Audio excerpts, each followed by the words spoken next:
Service of Chicago has issued severe thunderstorm warning for northern Kendall County in northeastern Illinois, northwestern Will County in northeastern Illinois, southeastern DeKalb County in north central Illinois, southern King County in northeastern Illinois, southwestern DuPage County in northeastern Illinois, until 7:30 p.m.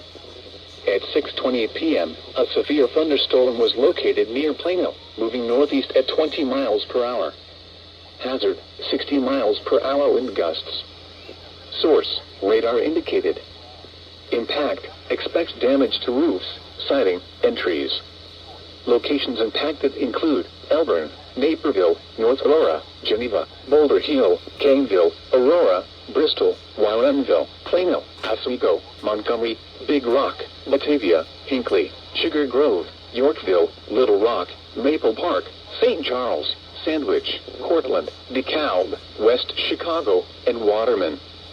For your protection, move to an interior room on the lowest floor of a building.